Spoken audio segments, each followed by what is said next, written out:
I'm Jared Hatfield, and this is Tablet Tips, Getting Organized. In this third part in the 5-part series about getting organized, I'm going to talk about grades, and keeping track of your grades.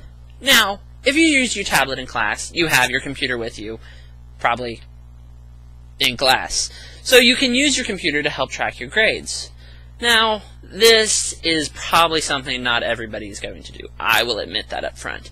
This is not the easiest thing to force yourself to do. Now, what I use to keep track of my grades is Excel. It's a great piece of software. It's part of Office, and it's very powerful.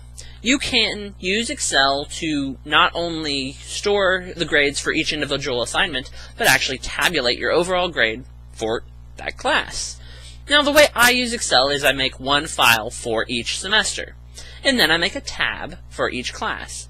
Very similar to the way I organize my physical papers. I have a container for the class and a tab for each. And my files, I have a folder for the semester and then a folder for each. You modularize it down to each class, but you have one file for the entire semester. Now, there's no way for me to explain how to do this for every class. I am absolutely convinced that no two professors have the same type of grading scale ever.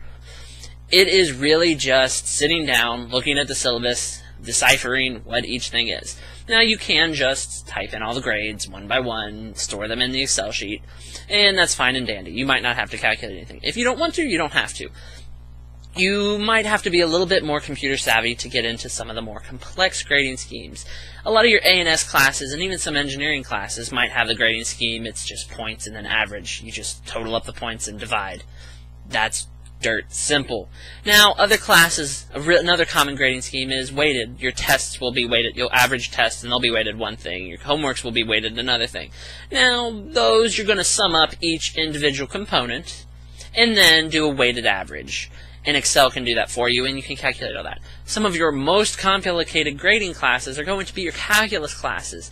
Not only do they have weighted components for each part, but they drop your lowest quiz, and they take your parts and replace your other parts with your biggest spread, and they do that for 2 of them. That is really complicated. I have it working in Excel, so it automatically does everything for me. It'll calculate my grade. It'll automatically replace the components across and calculate it and do all the percentages. And hopefully I'll have a version of that posted in the show notes. But I guarantee that I have no guarantees that it will work. I have no guarantees that it will remain accurate.